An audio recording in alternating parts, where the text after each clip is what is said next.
Turn debt into a weapon for wealth. For most people, it's a four-letter word. They hear it and think of chains, of sleepless nights, of numbers in red that never stop growing. They see it as the weight that drags them under until there's no air left to breathe. But for the few who understand the game, debt is not a chain. Debt is a weapon. And in the right hands, that weapon can cut a path to freedom. You see, the world has fed you a single story: stay out of debt. Teachers, parents, even so-called financial experts will tell you debt is dangerous. Debt will ruin you. And for most people, they're right, because most people were never taught the truth about money. They were taught to fear it, not to master it. They were taught to avoid the game, not to win it. But history doesn't remember the people who played it safe. History remembers those who used the very tools others feared and built empires with them. Andrew Carnegie used debt to build the steel that built America. Walt Disney used debt to bring an imaginary mouse to life and turn it into a kingdom. Sam Walton used debt to grow a single store into Walmart. These people didn't run from debt, they controlled it. They didn't see it as a prison, they saw it as leverage. Because here is the truth that no school will teach you. There is bad debt, and there is good debt. Bad debt takes money from your pocket every month and leaves you weaker. Good debt puts money in your pocket every month and leaves you stronger. Bad debt is a car you can't afford, sitting in a driveway you barely own, draining you in payments and repairs. Good debt is a rental property someone else pays for that sends you money while you sleep. Bad debt is swiping a credit card for a designer jacket that makes you look rich for a weekend. Good debt is swiping that same card for an investment that returns more than it costs. The difference is not in the object, it's in the outcome. And the outcome is determined by one thing: cash flow. If debt brings you cash flow, it is a weapon for wealth. If it bleeds you dry, it is a weapon against you.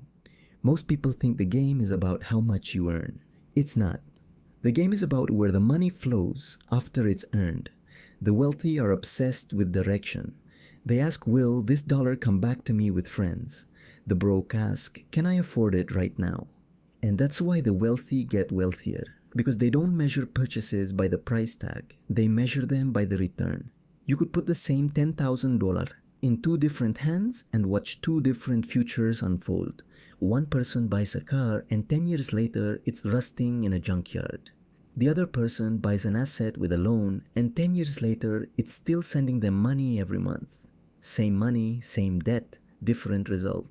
The power is not in the debt itself, it's in the one who holds it. And if you want to turn debt into a weapon for wealth, you must change how you see yourself. You cannot see yourself as a consumer. You must see yourself as a commander. You cannot see money as something to spend. You must see it as an army to deploy. You cannot fear debt. You must learn to control it with precision. Because here's the other truth. The people who tell you all debt is bad are usually the ones who work for people who use debt every day. Banks take your deposits and leverage them. Corporations take loans to expand. Real estate developers take on millions in debt to create billions in value. And while they're using debt to make themselves richer, you're being told to avoid it completely. Why? Because if you don't know how to use it, you'll stay exactly where they want you working for them, paying off their loans with your labor funding their vision while ignoring your own. Debt is not the enemy. Ignorance is. If you borrow for something that produces nothing, you are digging your own grave. If you borrow for something that produces more than it costs you, are planting a tree that will feed you for life. The rules are simple, but they demand discipline. Never borrow for liabilities. Borrow only for assets. Know exactly how that asset will pay you back before you touch the money, and never ever lose control of the flow. You must think like a builder, like a strategist, like a general standing over a map of the battlefield, deciding exactly where every soldier will go. Your soldiers are your dollars, and debt, good debt, is the reinforcements that allow you to take more ground than your own resources could reach. But if you are careless, if you borrow blindly, if you chase shiny objects without a plan, debt will turn on you. The same sword that can win the war can also cut you down, so sharpen it, train with it, use it with purpose. And when you do, you'll see what the wealthy have known for centuries. Debt in the right hands is not a burden, it's a bridge, not a prison, a power. The question is, will you pick it up as a weapon or let it be used against you? Mindset is the first battlefield. Before you can turn debt into a weapon for wealth, you have to win the war in your own mind. Because the way you think about money determines the way you move it. And the way you move it determines whether it works for you or against you.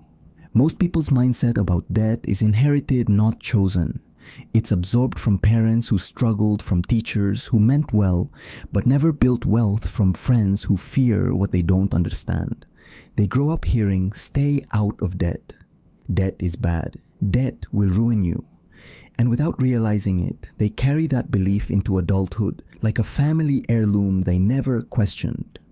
But the truth, debt is a tool. A hammer can build a home or shatter a skull. It depends on the hand that wields it. Fire can cook your meal or burn down your house. It depends on how you control it.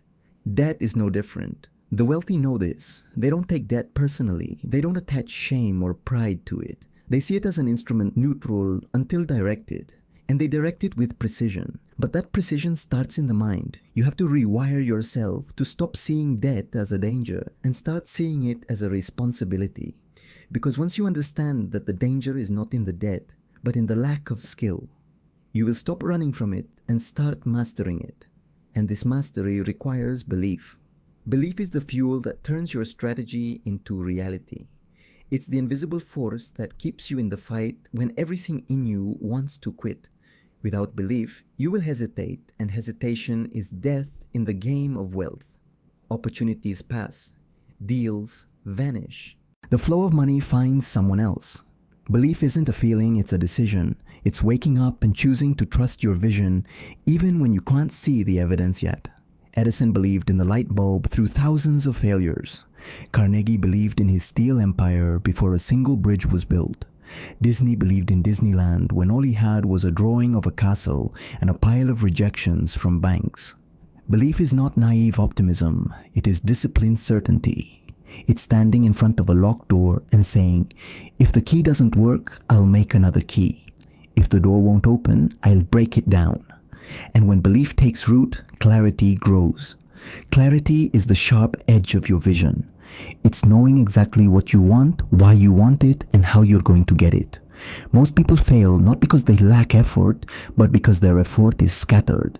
They want everything and focus on nothing. They chase trends, not targets. They live in reaction, not intention. Clarity is ruthless. It strips away distractions. It says no to the almost good so you can say yes to the absolutely right. It keeps you from borrowing for things that look shiny but produce nothing. It keeps you laser focused on debt that buys you assets, cash flow, and freedom. And clarity fuels vision. Vision is the ability to see the destination before you arrive. It's walking through the doors of a building that doesn't exist yet.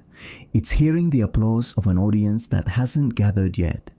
It's holding the keys to properties you haven't bought yet. Vision is not fantasy. It is a preview of reality in the mind of the disciplined.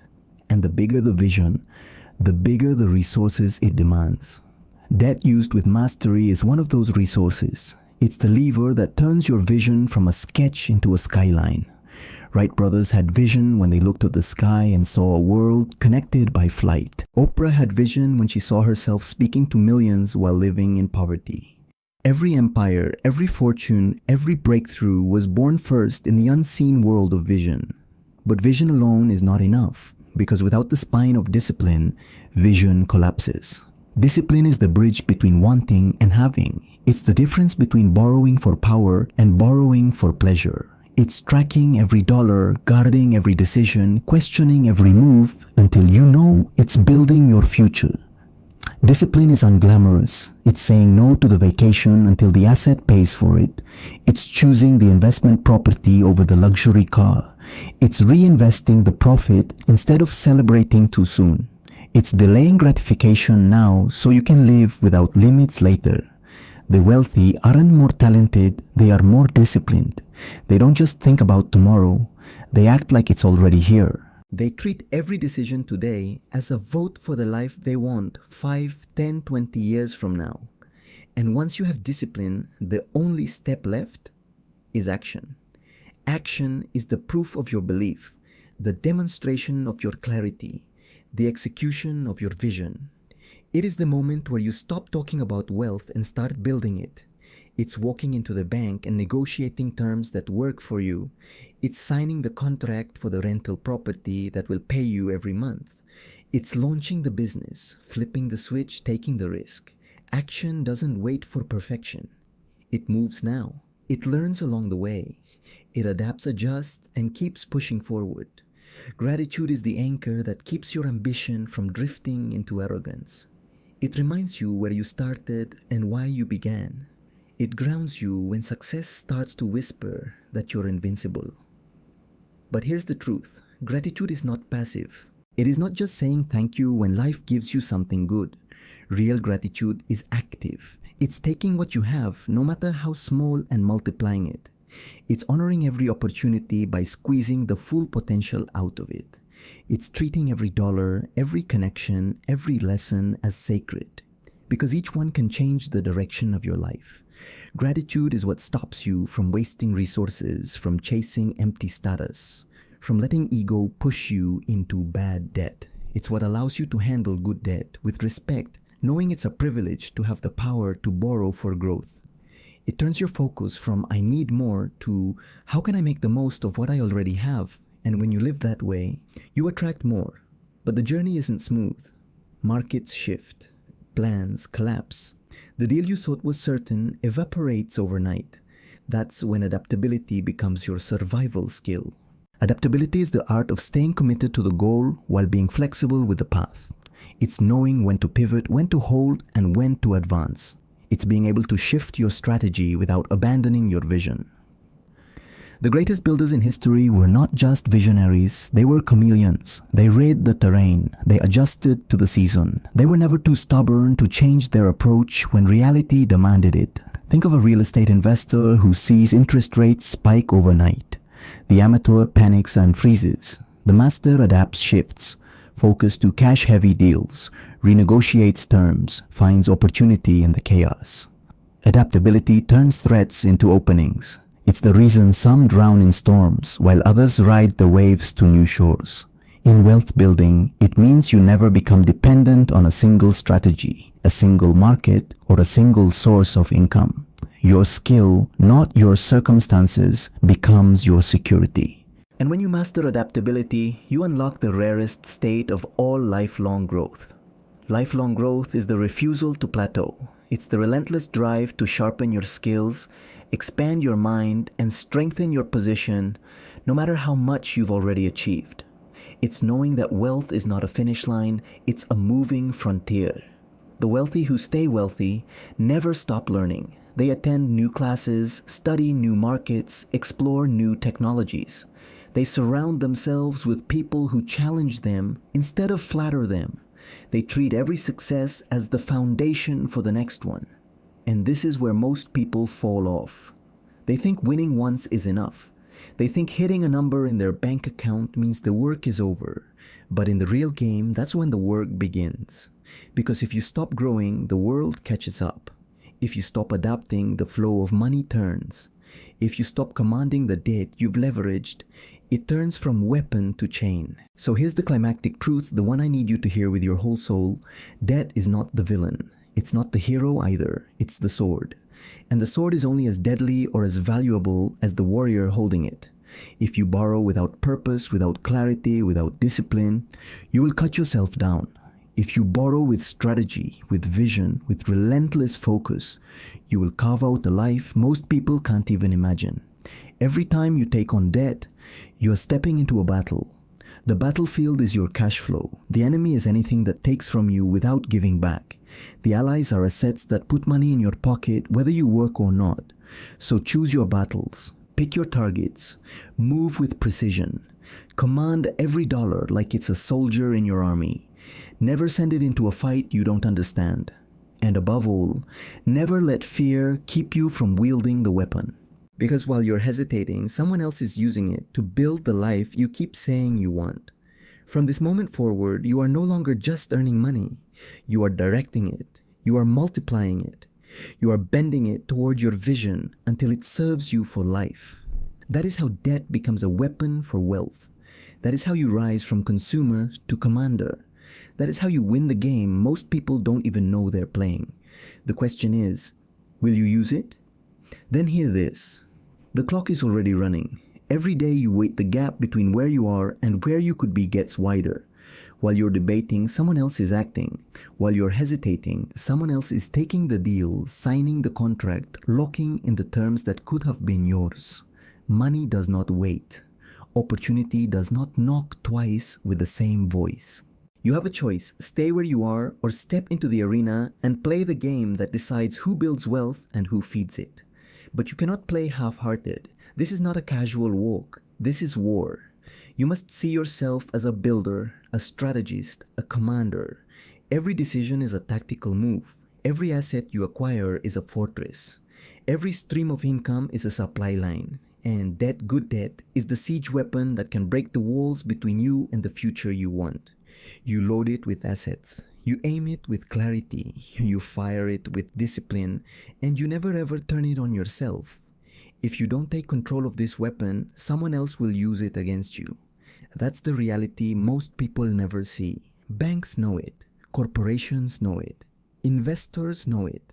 They use your fear of debt to keep you paying for their vision instead of funding your own. So I'll ask you one final time. Are you done being the one who works for money? Are you done building someone else's empire? Are you ready to learn the rules? Take the weapon and fight for your own. Because when you decide, when you commit, when you control the cash flow instead of letting it control you, everything changes. The life you want is not a dream. It is not luck. It is not reserved for the chosen few. It is a series of deliberate moves repeated with precision until your reality matches your vision. Pick up the weapon, learn to wield it, and never put it down. Because this is the truth. You will either master debt or debt will master you. And if you choose mastery, if you choose to turn debt into a weapon for wealth, there is no limit to what you can build.